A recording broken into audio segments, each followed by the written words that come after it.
So good to be with you here this morning as we study this very important lesson. This lesson, it doesn't come alone. That's the first thing I want to share with you all. This lesson is part of a package. And as you all know, it's part of the package of the least of these, which is our quarterly for this quarter, our subject for this quarter. And up to this point, we've been studying about creation. We've studied about how God created a perfect world. We studied about how that world was corrupted by a disease called sin. And we've been studying progressively about how God is dealing with this problem and how he uses us to be of assistance and to be of help to those who are in need, to those who are suffering around us. Now, our memory text this week, and just so that you know, Pastor Sean already touched up on this, but the title for this week was Mercy and Justice in Psalms and Proverbs, and I find that beautiful.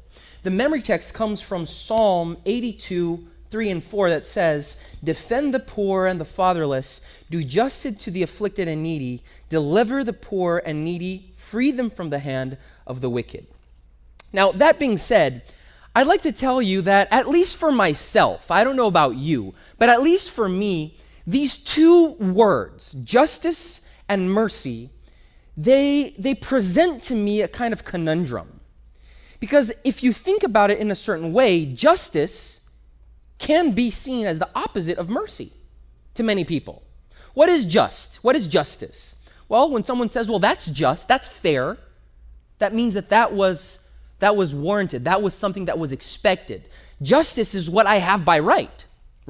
It should be, at least. So I did justice, or someone did justice for me. Someone acted upon what, I already deserved. Now, when you go to the other side of this subject, you get to mercy. Mercy is the opposite of that. If someone is being merciful or someone is receiving mercy, did they deserve that? Was it based on merit? No. Mercy isn't based on merit. Mercy is something completely, it's a God-given trait that, someone didn't have to do anything for that. Mercy is given freely. You don't deserve it, you receive it. It's a gift. So these two words, they present in a certain aspect, in a certain way, they present opposites. They're opposites. Justice is what someone deserves, and mercy is what people don't deserve. They're opposites. Something that I find interesting is that justice, at least for a lot of people, and everything that has to do with justice, so a judge, for example, or judgment, is something that today is seen with good eyes or with bad eyes. Bad eyes. For many people, they don't want to be judged. Has someone ever told you, don't judge me? I don't want to be judged. People today don't like judgment. Bible talks about judgment in a different way. And the reason for this is because for many people, justice is seen as retributive. It's something that God uses to condemn them. I don't want God to judge me. I don't want to be judged. I'm terrified of biblical judgment or judgment at all because that is a measure used to condemn me. That's why, for example, that Martin Luther, the great medieval reformer, he tells us that from his ordination in 1507 in Erfurt and then later on in Wittenberg in Germany, he used to say that he was mortified about this topic, justice, or the judgment of God. He was terrified of it. He would self-flagellate himself, he would fast, and he would punish himself, all of this trying to please a severe, tyrannical God. He was terrified of this concept of justice found in the Bible. Luther went on to say that he would prefer to hear the name of the devil than to hear the name of Christ because he was terrified of God. He used to be scared of God. Later on, he was saved from this agony when he found through the Bible, including many texts in Psalms, he found that justice in the Bible was the contrary of what he was thinking. It was the opposite of what he believed. Through Psalms such as Psalm 71 verse 2 that says, "Deliver me in your justice and cause me to escape. Incline your ear to me and save me." Through texts such as these, Luther found out that justice was not the measure that God used to condemn him. You see, justice in the Bible, judgment in the Bible, has nothing to do with what God demands from us. It has to do with something that God offers to us. Justice in the Bible isn't demanded. It's offered. It's a gift. Living through God's justice and living in God's judgment is a gift. And Luther, when he found this out, he went on to become the great reformer that we found out that we know that he was. You see, that is how justice is presented in the Bible. Even though these two words, justice and mercy, can seem as opposites to us, in the Bible, mercy is one of the arms of God's justice. You see, God is, in essence, just. There are two supreme qualities that if we could talk about, God in two, or describe God through two words, it would be justice and love. Justice and love. And apparently these two words, they're contradictions. But when applied to God, they walk hand in hand. God's justice requires love, and God's love requires justice. And one of the greatest aspects of this that we find in this lesson is that it is described through the book of Psalms. Now, we know that many people wrote the book of Psalms. It wasn't just one person. But there was one that wrote many more Psalms than anyone else. Who was this? King David. King David was the main author of the book of Psalms. And we also know that Psalms, it was the hymnal book. Right? It was the hymnal book for the Jewish nation, for the Israelites. So these were songs written to God, praise songs, songs of praise, songs of lamentation, and so on and so forth. So these songs, most of them written by King David. Who was King David? Think about it for a second. We're talking about justice, and we're talking about mercy. When you realize that in the setting of the Psalms, it becomes very curious. Because King David, even though the Bible describes him in the book of Acts as a man according to God's own heart, we see that David, he wasn't perfect. One of the greatest defects or the greatest sins that we find of King David in the Bible was when he saw Bathsheba, became enchanted with her, took her for himself, devised this Machiavellical plan that ended up with Uriah's death. Then prophet Nathan comes up to him and says, look, this what you did was wrong. And we see that David, this is why perhaps he was a man after God's own heart, because even though he was caught in his sin, he didn't make up excuses. He had no smart answers for God. No, he admitted freely, I have sinned. Now, in the way that God dealt with that sin, was God just? Yes. A severe consequence came about in David's family because of that sin. But at the same time, was God merciful with David? Of course he was. David was one of the recipients of God's mercies, one of the greatest examples in the Bible. Do you see how these two subjects, when they're applied to God, they have to walk hand in hand? God's justice and God's mercy. God's justice and God's mercy. As a matter of fact, at least 15 times in the Old Testament, we find that someone cries out to the Lord and God says, I have heard their cry. Do you remember at least one instance where this happens? The Israelites in bondage in Egypt. And we read in Exodus 3 verse 7, the Lord said, I have surely seen the affliction of my people who are in Egypt and have heard their cry because of their taskmasters, for I am aware of their sufferings. God heard their cry. God heard their lament. At least 15 times in the Old Testament where God acts with mercy because he hears the cry of his people that are suffering. God acts with mercy. These are examples of how God is just and how he applies his mercy upon his children. Now, the biblical books of wisdom, and we've already touched up on this a little bit, but the biblical books of wisdom, they have a lot to say about this duality, these two words. The biblical books of wisdom, and here's the amazing fact for the day, you know that the Bible isn't organized in a chronological way. I'm sure that all of you know this. The Bible is organized thematically, by themes. So for example, we have the first 5 books of the Bible, which are the books of origin of the world, everything that happened. God created the world. You have the entrance of sin in the world and how God explained that he would fix this problem. Then you have from Judges through Esther, you have the books of history. These are the historical books of the canon of the Bible. Then you have the books of wisdom, the sapiential books, or the books of poetry, as they're called. And these go from Job all the way up to Songs of Solomon. And then the last books, the prophetic books of the Old Testament. And that's how the Old Testament is organized. The books of origin, the books of history, the books of wisdom, and the prophetic books. And curiously enough, the New Testament is organized in the exact same way, except there's a shift in subject, in theme. If the Old Testament is talking about the world, the New Testament is talking about the church. So the first 4 books of the New Testament, the Gospels, they're the books of origin of the church. Acts is the historical book of the New Testament. The epistles are called the books of wisdom of the New Testament, and then you have Revelation being the book of prophecy of the New Testament. Now, the books of wisdom are very interesting because they hold the content. At least in the New Testament, they hold the content for the church, and in the Old Testament, they hold the wisdom of the kings of Israel and the wisdom and the songs and the poetry of the Jewish nation that describe the Messiah, that describe day-to-day things of life, and this is the beauty of the book of Psalms.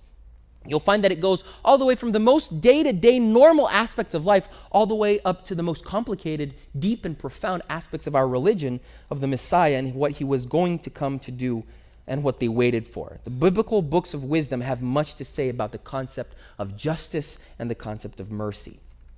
A few of these psalms, a few of these chapters in Psalms, a few of these songs, they are called the Psalms of Divine Justice. There are a few of them, and I'm sure that you've read them maybe plenty times going through this hymnal book, which is Psalms.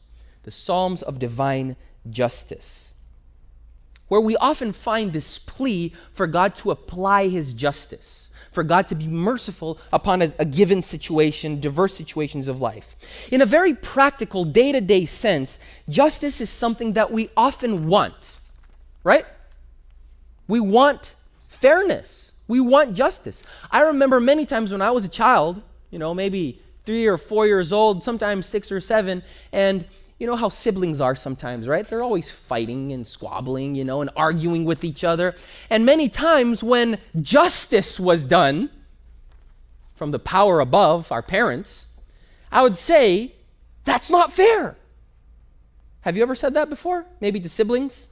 Maybe in your office, in your school, or I'm sure you have. This isn't fair, and you want fairness. You want justice. Now, the problem is that oftentimes what is fair to you is unfair to someone else. So that's why it's so good for us to have a mediator, which is God, who is unbiased. But even that is something curious. We'll talk about that in a little while. One thing that I'd like to say is that you'll find in these Psalms of divine justice, you'll find this tension between what is justice, or the desire, the plea for justice, and at the same time, the fact that sometimes justice doesn't come the way we expect it, the way we want it, or when we want it. God is always just. God is always fair. We know this. It's one of his divine qualities. But the problem is that God, oftentimes, he postpones his justice. At least in our way of seeing it. And you'll see this, for example, in Psalm chapter 9, you'll see this tension between a plea for justice and the fact that justice hasn't arrived when he asked for it. You'll see this in verse 7 through 9 where it says, "But the Lord shall endure forever. He has prepared his throne for judgment. He shall judge the world in righteousness, and he shall administer judgment for the peoples in uprightness. The Lord also will be a refuge for the oppressed, a refuge in times of trouble." So what is this text saying? It's saying that God is just. It's saying that God is a refuge, that God, he will exact justice.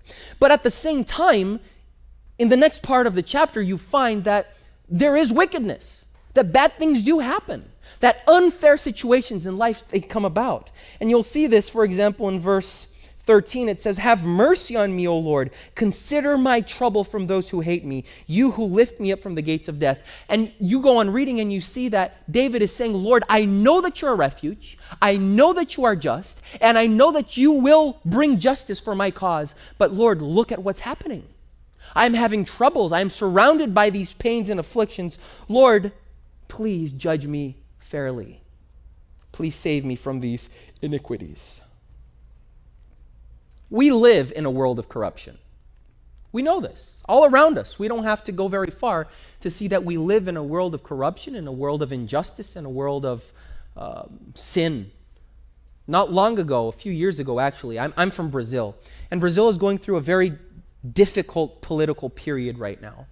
And a few years ago, they discovered one of the worst scandals, corruption scandals in history, where more than $1 trillion had been stolen by a political party, had been stolen from the government. $1 trillion, that's a lot of money.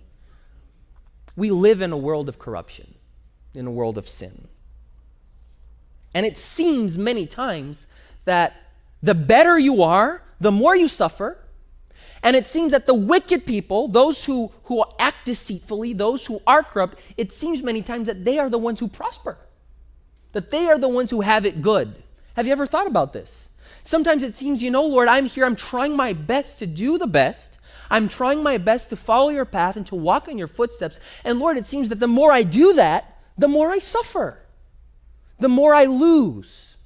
And at the same time, Lord, look at what's happening with these people. Look at what they're doing and how apparently they're prospering.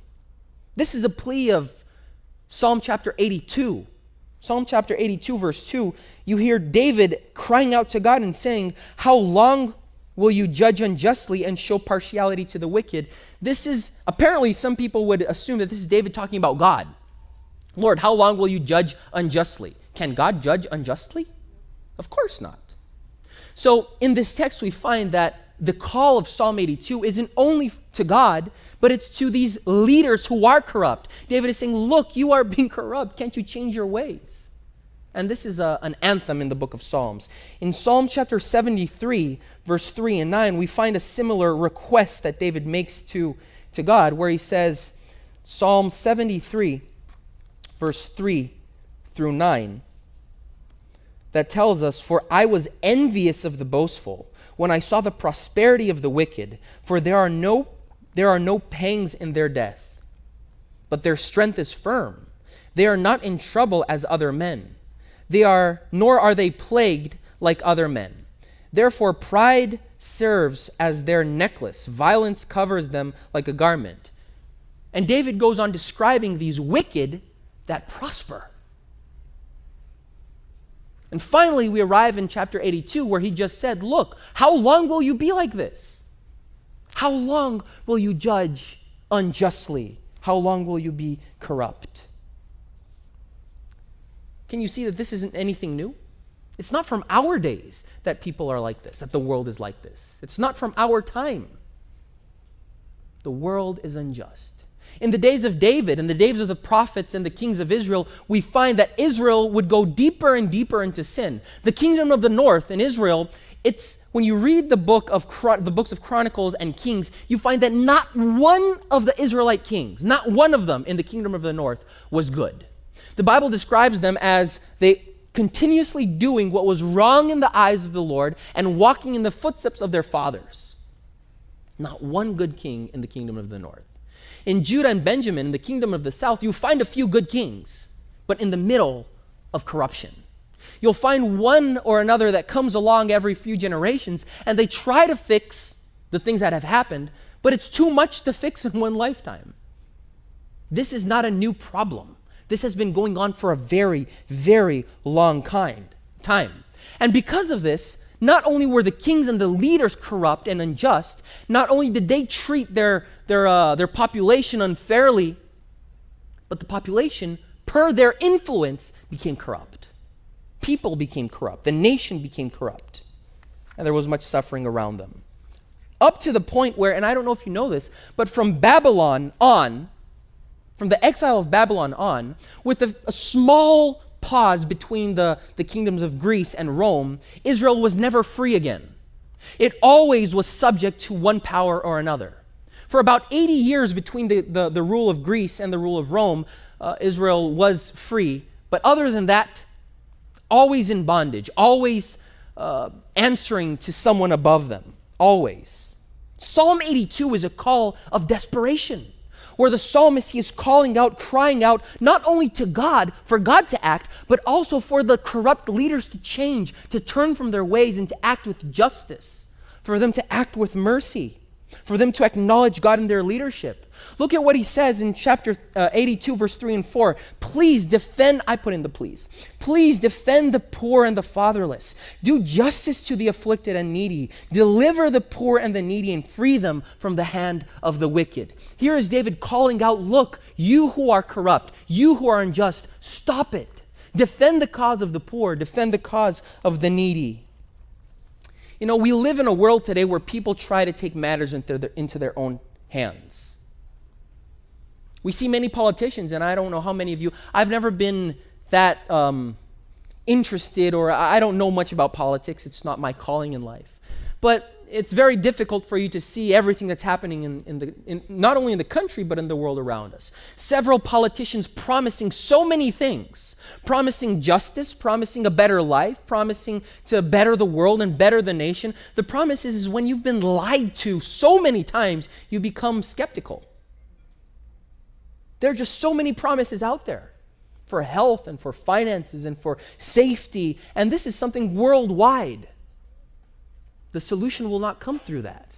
We discover this through the Bible. Media, mainstream media with their movies and their series and their magazines and their shows and their books also promise many fixes. This is what you'll find in superhero movies, where ultimately mankind is the solution to its own problem. Have you noticed this? In these movies and these series and everything in media, you'll find that the main theme, the main idea that they're trying to convey is that we are the fix, we are the solution to our own problem. We've been around long enough to see and to know that we are not the solution, as the humanist philosophy would like us to believe that we are the cure. And you'll find this through and through literature, through history, through politics. What was Marxism? But an idea where mankind can fix its own problems. The idea of the Uberman, Superman. We can fix our own problems. Many believe that is through enlightenment, knowledge, the advancement of technology. And this way we will bring a better world, a world that is just, a world where everyone can live perfectly in harmony. These are not the solution. These things are not the solution. The solution is a just God, the biblical God. What's more is that unfortunately in many moments of our life, and this is something very real for us, I don't know who you identify with more, and you don't have to answer this, okay, because it can get quite embarrassing but who do you identify with more? Those who are suffering, those who are under oppression, or those who are causing oppression? I believe that in many moments of our life, unfortunately, humans can be bullies. In many moments, we are not the ones that are oppressed. We are the oppressors. That's why I find it so interesting and so important that David here, he makes a call to those unjust rulers. Look, defend the cause of the poor. Defend the cause of the needy. And that's a call for me and for you today. Look, stop being the way you are. Defend the cause of the poor. Defend the cause of the needy. The call of Psalms 82 is for both groups. The oppressors should turn from their ways, and the oppressed should place their hope in who? In politics? In technology? In media and humanist progress? No. In God. In the Lord God. Have you ever turned your eyes upward in a moment in life, going through a moment of injustice, and turn your eyes up to God and sighed, apparently saying, Lord, why don't you just come back and fix this whole mess? Have you ever done that? I do that a lot. I do that a lot. Lord, please come back and fix this mess. Everything's become so chaotic. It's such a big mess. But here's the beautiful thing of the book of Psalms. It gives me hope that God, He will execute justice. The jury days that we find in the world around us and in our lifetime, there will be an accounting for them. God is just. God is just. The only answer for this whole problem around us is a sovereign leader, a sovereign Lord. Now, on the same note, and this is where we find the progression of the lesson this week, it starts off with Psalm 82, and it goes on to Psalm 101. And on the same note, here's the thing. We all exercise influence over other people. We all have opportunities of acting acts of justice. All of us do. Now, are we sources of justice? As humans, are we the source of justice? No, we're not. We reflect justice. God is the source of all justice, and we reflect that. I remember when I was small, I saw, and this is very, I'm sure that you've seen it, but I saw this picture that had 3 little monkeys. And one of the monkeys had his hands over his mouth, another one had his hands over his eyes, and another one had his hands over his ears. You've seen this? All right. And in one of the pictures, and it was the one with the monkey over his eyes, and this never left my mind. It said, monkey see, monkey do. Have you ever heard this? Monkey see, monkey do. And this is the reality about humans. Humans, we imitate. We imitate people. I've already told you the story of my little brother where we caught him one Sabbath morning shaving because he had seen my father shaving that same one. My brother was 4 years old, and we caught him shaving, with all the apparatus and the shaving, the razor, and he looked at us and he said, children imitate their parents. That's exactly what he said, although he said in Portuguese. Children copy parents. Humans are creatures of habit, and we are creatures that imitate. That's what we're good at. Monkey see, monkey do. Now, for you to be just, if you are not the source of justice in this universe, if it doesn't come from you, when it comes to God, God has 2 kinds of qualities. God has incommunicable qualities. What are they? What are the incommunicable qualities of God? Omnipotence, omniscience, omnipresence. God can't communicate that to us. We cannot be omnipotent. We cannot be omniscient. We can't. These are qualities that we simply don't have. But God has some communicable qualities. For example, justice and mercy. These are things that we can learn from God and we can put into practice in our own life. So, when it comes to justice and when it comes to mercy, we find that for us to be able to practice these qualities, we have to learn them from who? From God. We have to learn them from somewhere, from someone, and we learn them from God. David, he composes this list of Christian virtues, of Christian qualities, and we find them in Psalm chapter 101. We can't read the whole chapter, but we will go through each verse and the lesson learned so that we can be Christians of justice and Christians of mercy. For example, in verse 1, we find that we need to live a life of praise and recognition of who and of what God does for us. Verse 2 tells us the importance of seeking wisdom to walk before God. Verse 3 tells us the importance of protecting the outlets and the inlets of our soul. Everything that we see and hear, again, you can remember the picture of the 3 little monkeys. You have to protect the inlets of your soul, the things that you see, the people that you walk with, the places that you go, the things that you hear. You have to protect the inlets and the outlets of your soul, of your mind. The importance of distancing ourselves from things that are harmful to us. This is done proactively and actively. The way we live, the places we go, the people we talk to, in a very active way, and sometimes even proactively, they will be a judge and they will be an influence in how we live. We have the importance of being real, verse 5, of being humble, no slandering or being haughty. Verse 6 tells us and teaches us not only the importance of keeping away and removing ourselves from things that are evil, things that are bad, but proactively associating ourselves with what is good, with those who are faithful. And in verse 7, we find the importance of being truthful and of upholding integrity. I went through a whole list, and we could preach a whole sermon about this chapter, but unfortunately we don't have the time for that. So when you're interested and you want a list of qualities of how a Christian should live under justice and under mercy, you'll find them in Psalm chapter 101. All of these qualities are meant for those in positions of leadership. This is a kingly psalm. This is what we learn. But here's the thing. Christians are a holy priesthood, a holy nation. And wherever you go, you will exercise leadership. As a Christian, as someone who lives for God, you will exercise leadership. Be that in your office, be that in school, be that with friends or with family. people should look to you as a leader, as having the quality of someone who has these virtues in their life. Someone who is true, someone who is just, someone who is merciful, someone who associates with what is good. And that's why the king here, he gives this quality for leaders, but they apply for all of us. Now, a problem with this is that on this side of eternity, we're not born with these qualities, are we? We're not born with all these virtues. We're not born with justice. We're not born being merciful. These are things, again, monkey see, monkey do. We imitate what we see.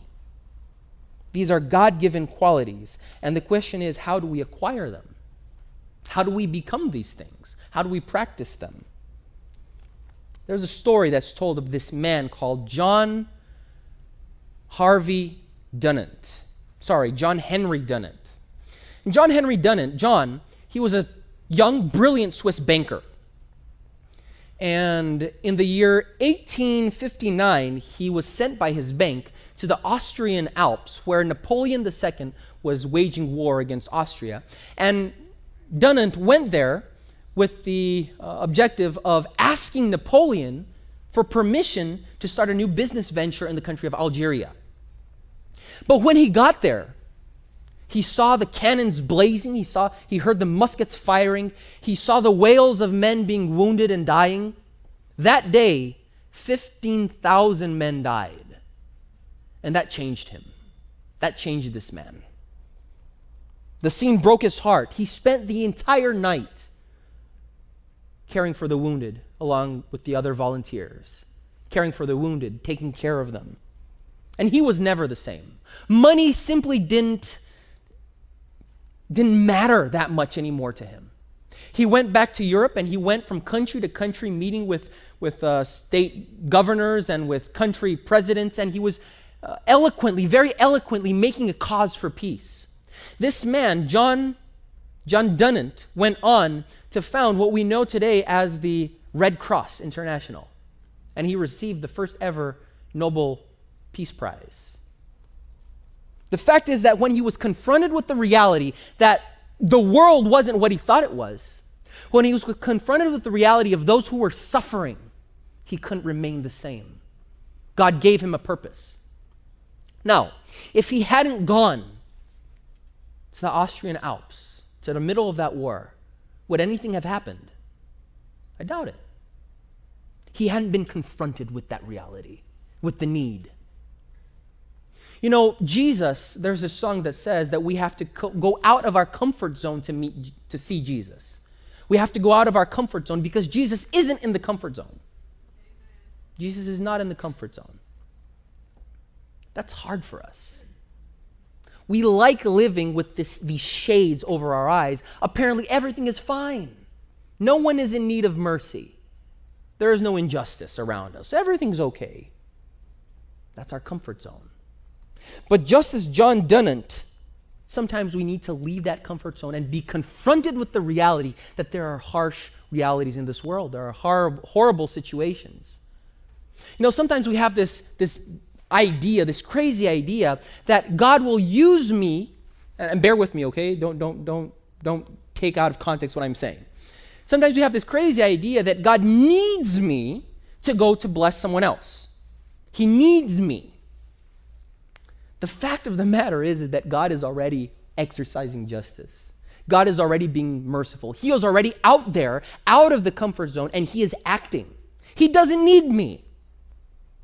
It's my privilege to work with him. It's a privilege. He doesn't need me. Before I had the brilliant idea of helping God, he was already helping this world. He was already serving this world. As we find in the book of Acts, where it tells us about Jesus' greatest, his ministry, what he did. This is in Acts 10, chapter 10, verse 38. Here we find Jesus' mission, what he did.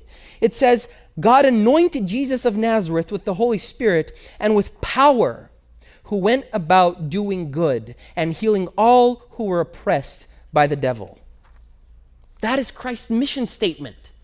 He went about doing what was good, acting for those who were being oppressed by the devil. You see, we need to be near God. We need to be close to him. We have to learn from him, because when we see what he does, when we learn from the true source of justice, when we learn what mercy truly is, we will want to act. One of the greatest problems that we face today is that Christians, they want to be activists. They want to give a lot of social help and go out and help. But the problem is that many times we forget the reason for this. What is the reason for all this activism? Is it because we are good? No. And that is the main difference between Christians and anyone else who does anything good, but not for the right reason. You remember the parable of the Good Samaritan, one of the most well-known parables in the Bible. And Jesus is asked a question. The Pharisee asks Jesus, after a series of sentences and a conversation that goes on with them, the Pharisee asks Jesus, well, who is my neighbor? Remember that question? Do you know why he was asking this question? Who is my neighbor automatically draws a line.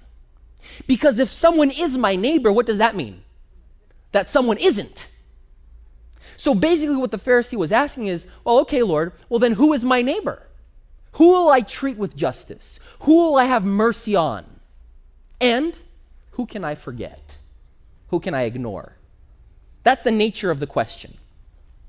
And then Jesus, he goes on, he doesn't answer him outright. He gives him a parable, the parable of the Good Samaritan that we all know.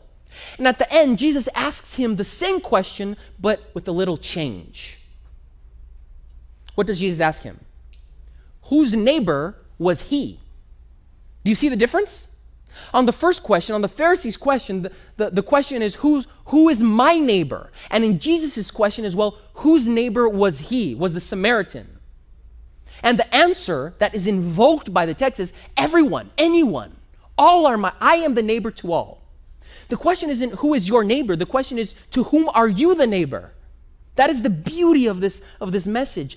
When God talks about justice and of mercy, it is to everyone. When we read the book of Proverbs, we read the book of Proverbs, and this only appears on Thursday in the lesson, only one day for the book of Proverbs, but we'll find that through the text presented, we see that sometimes people make bad decisions. And if it were up to them deserving our mercy, they would never deserve it. There are some people that simply make many bad decisions. There are people that dig their own graves. You understand, right? There are some people that dig their own graves. Now, if you were to ask, well, do they deserve my mercy? The answer would be no, because mercy is something that many times we assume to be by merit. They were bad. I won't be merciful upon them. But if I'm to take the Bible seriously, if I'm to take the parable of the Good Samaritan seriously, everyone deserves mercy, because mercy has nothing to do with merit. Mercy has to do with me understanding how just and merciful God was to me, and I will pass that on. It is about reflecting his character. So when I read these texts in the Bible about mercy, about love, about the justice of God, I have to understand them biblically. Not through the encyclopedia, not through the dictionary, because then I'll have missed the whole lesson. In the Bible, mercy is the right arm of God's justice. Because without it, there would be no salvation for us. If it were purely through justice, there would be no salvation for us. But praise God, because he is merciful. He is abounding in mercy. And he gives us the privilege of acting out his mercy through our life. Who is your neighbor? Everyone. To whom are you a neighbor? Everyone. May God bless you, everyone here at the Granite Bay Church, and also those who are watching far away from us, perhaps in another country. May God bless you and give you the ability, the strong desire to reflect his justice and his mercy to all of the people around you.